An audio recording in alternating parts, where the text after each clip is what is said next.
Hi guys, welcome back to Geeks Love Dogs Book Dragons.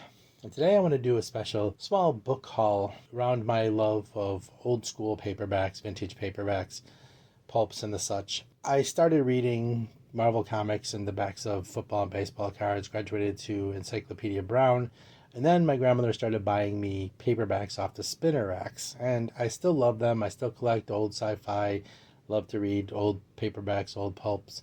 So I'm going to do a special book haul and show you a few vintage, a few older, a few in the style, a few related things that I've gotten in recently, separate from the book haul for the month, so that I can spotlight my love of the old paperback and such. I hope you don't mind, and thank you for showing up to see what I have to offer. I started subscribing, well, not subscribing, but ordering Paperback Fanatic. I actually can get them off of Amazon, or you can go to their website, because they have some really interesting articles and such on old paperbacks. Some nice artwork. I mean, Conan, what's not to love? But in any case, this is a great magazine and a great resource if you're a fan of old school paperbacks like I am. So just thought I'd throw that out there, that is a resource if you're interested in old school paperbacks. Next up, in a related category, I have these men's adventure journal collections. What these are is they are collections of stories that were originally published in men's adventure magazines, so like old pulps. And you can get these from their website or from Amazon as well. And I picked up a few of these. This is Killer Sharks in men's adventure magazines. They're stories, and in some cases great artwork that shows off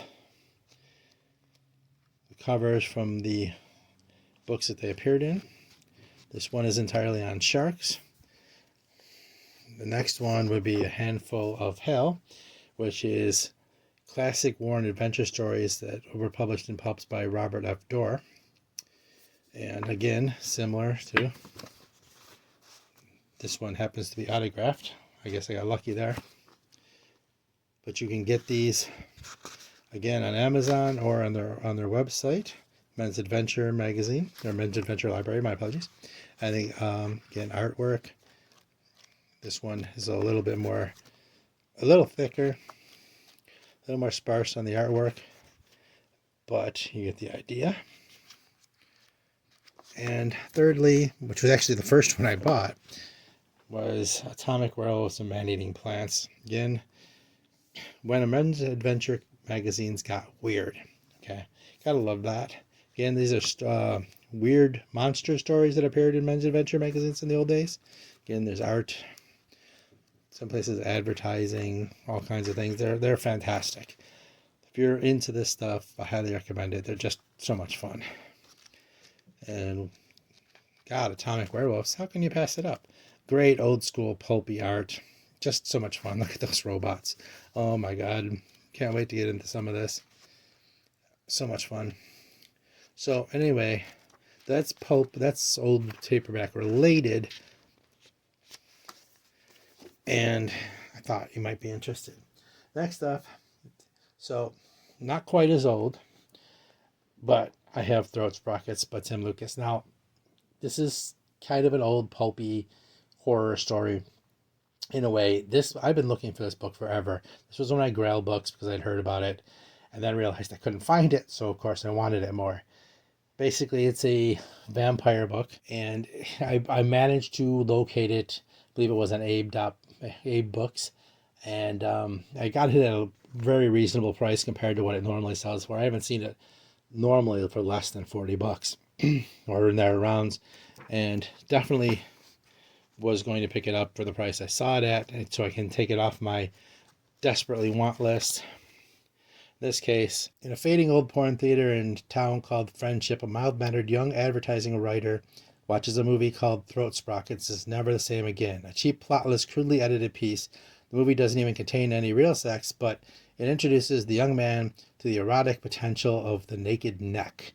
He develops an all-consuming passion for the delicate folds of the female throat as he becomes increasingly possessed by throat sprockets. His advertising work becomes suffused with images from the movie. This quietly, his career begins to soar. He is willing to risk everything for his compulsion. He can have no rest until he has broken all the constraints of his mundane life and uncovered the secrets of Throat Sprocket's creation. Pulpy nonsense, absolutely beautiful. Sometimes you just need something like this in your life, and I had to pick it up when I finally saw it. It just sounds so weird. I needed to read it. Again, before we get to this truly vintage stuff, older action pulp men's adventure books are harder to find. I heard about this one. I picked it up used for a couple bucks, as I hope to do often.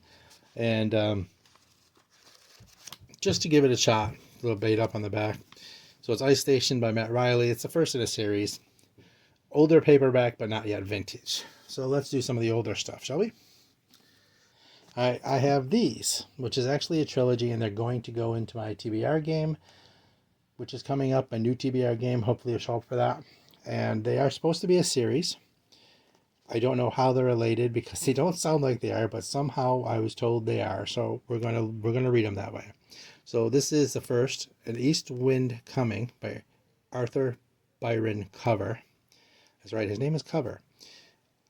And an immortal Sherlock Holmes, a deathless Jack the Ripper, and a fantasy duel through the corridors of time. Doesn't that just sound cool? An East Wind Coming by Arthur Byron Cover. So that's the first book. The second book gets a little weirder. Yep, The Platypus of Doom and Other Nihilists by Arthur Byron Cover. Journey into a universe where the strangest monsters ever imagined will make you shudder, laugh, and think twice.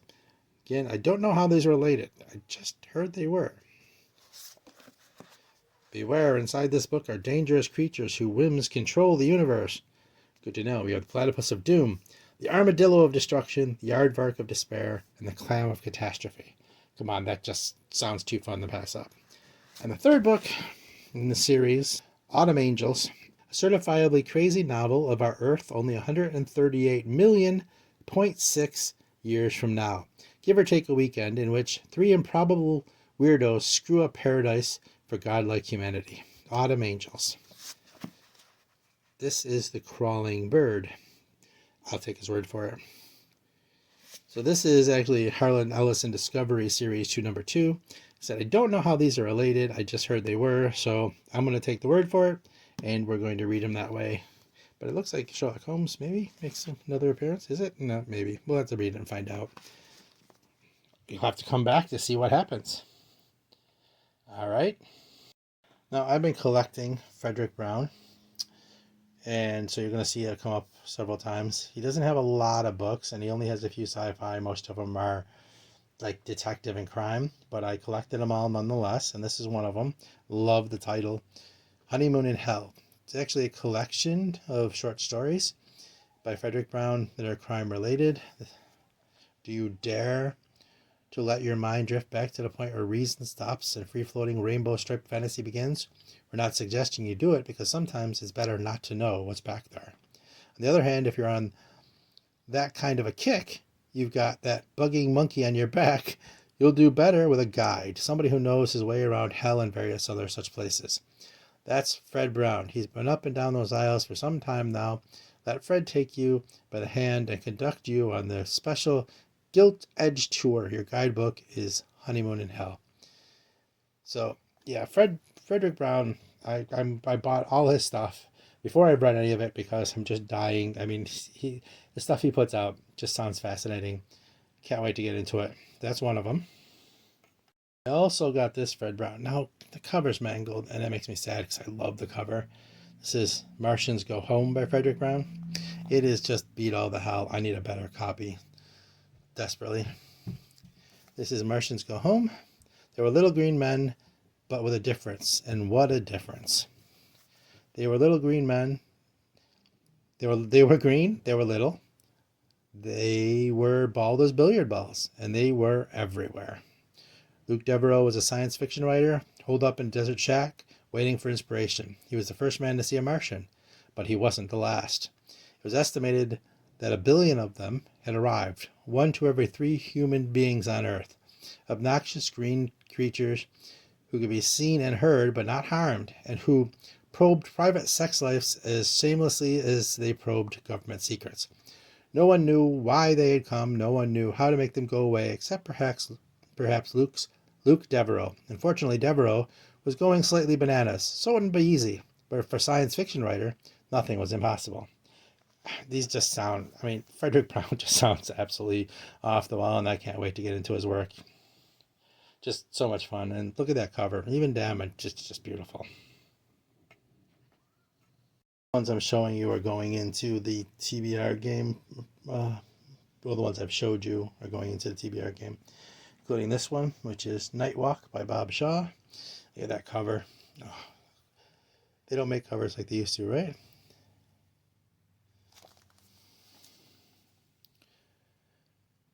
Cherkassy's hornet gun stitched darts across Talon's eyes. After that, it was almost needless to send Sam Talon to the Pavilion, Planet M, Luther's political prison camp. An eyeless man was no threat, and brain wipes had obliterated the secret he held. Talon was more surely imprisoned by his own internal might than by the killer swamps surrounding the Pavilion. His captors overlooked two things. For one, Talon's secret was buried out of reach of their probes in the deepest layers of his brain, and there was a way he could see again. His own vision was gone, but there were eyes to see what he could not, human eyes and inhuman. Night Walk. So, gotta love that cover. Jeez, that's funny.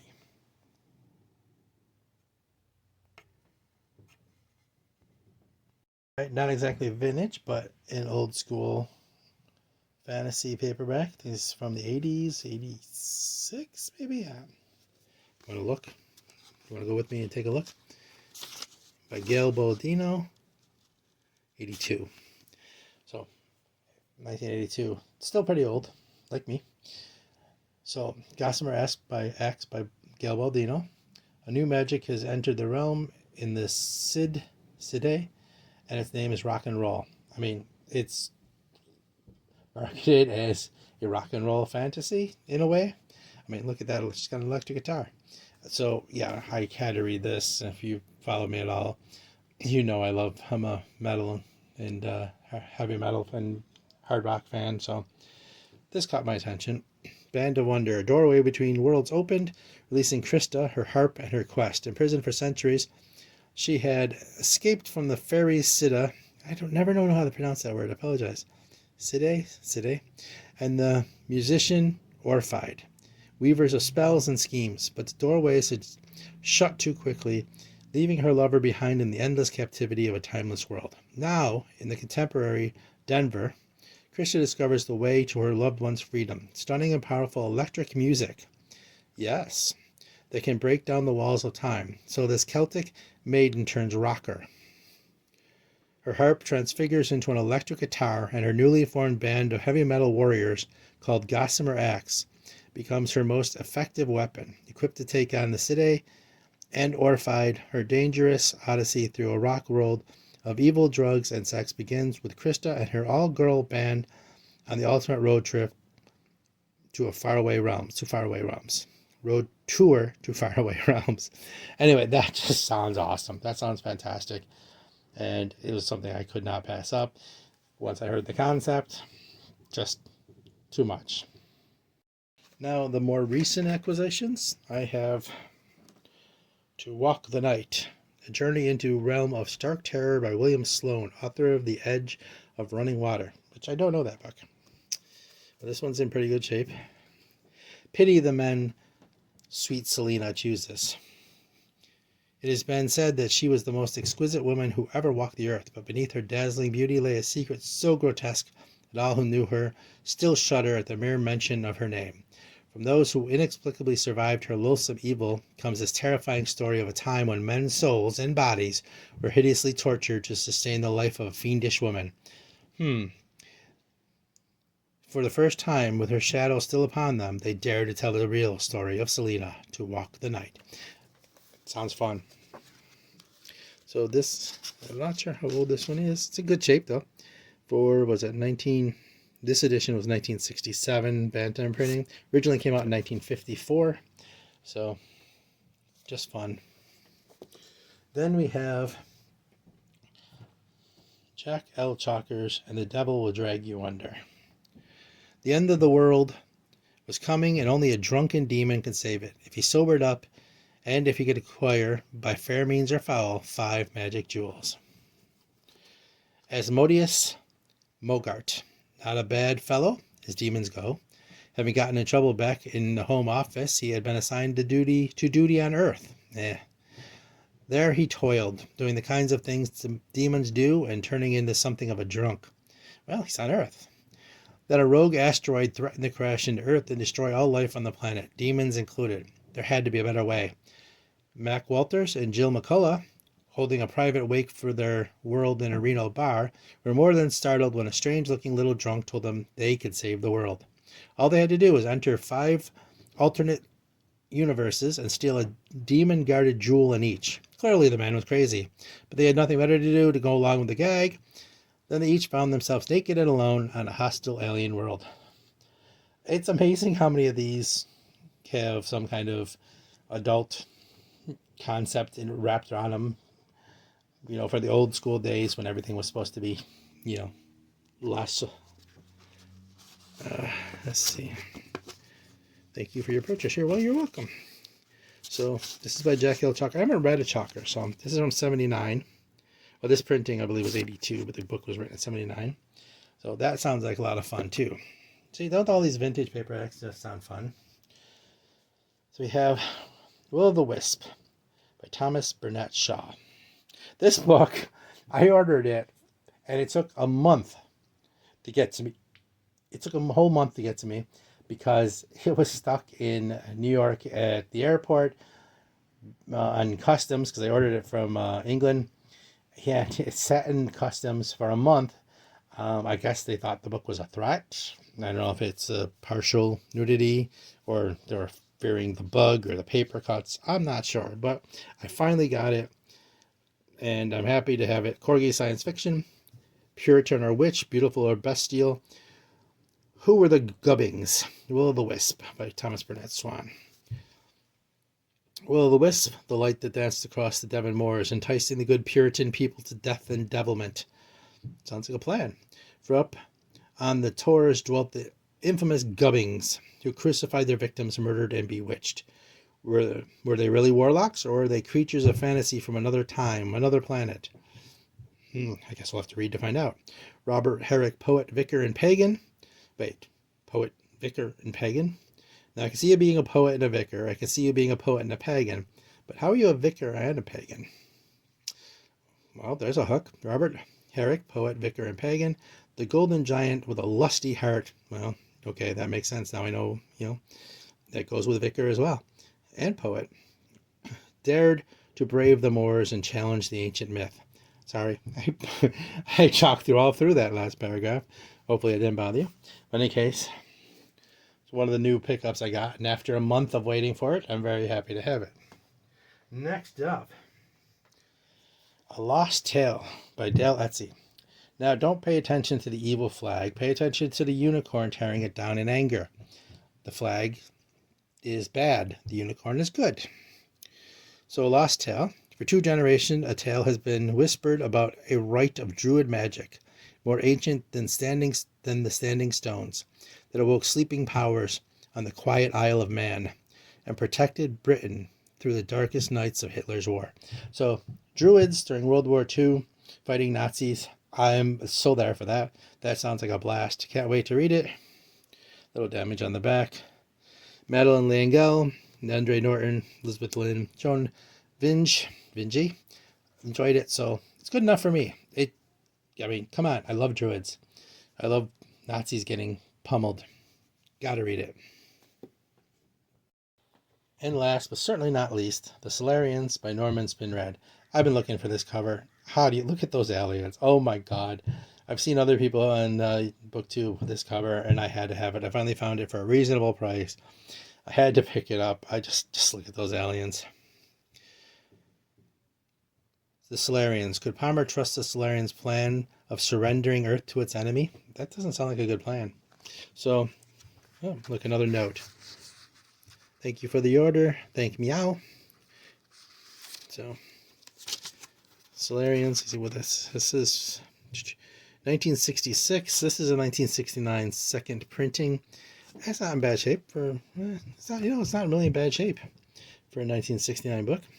So Earth was programmed for destruction in the mad war of the computer worlds, unless the Solarians could stop the machines.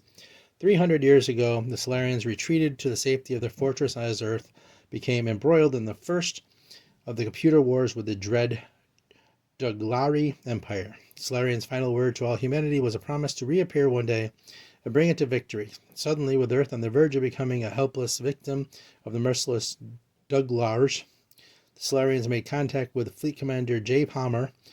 It was an offer of aid, but the Solarians' plan was so cunning, so fraught with danger, that Jay faced the greatest decision of his life, and that of Earth.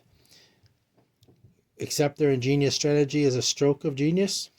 Ingenious strategy as a stroke of genius. Okay. Or reject it as a trick designed to destroy human lives forever. I don't know. They're kind of funny looking. Can you trust them? So, in any case, Solarians by Norman Spinrad. Again, love that cover. So, this was a vintage and related paperback book haul. Hope you enjoyed it. I wanted to do it separately from a regular book haul to show off the fact that I do enjoy vintage paperbacks and old school paperbacks from hell, etc. will show up on the channel intermixed with all the other modern stuff. So if you like that, if you want to just show up for that and, fast forward through the rest, well, it's there though. And some of these will be included in my new TBR game, and some of these will be read in the future, and you'll get to hear my review of some of these hilariously and awesomely written old school works of art. And so please come back and see what I think, see what I have to say. Like, subscribe, comment, tell me what you think. Tell me if you'd like to see more vintage books showing. I have a nice collection. Then always getting more, and I'll be glad to show them to you if you'd like to see them. In any case, hope you come back, subscribe, join the pack, and I'll see you next time on Book Dragons.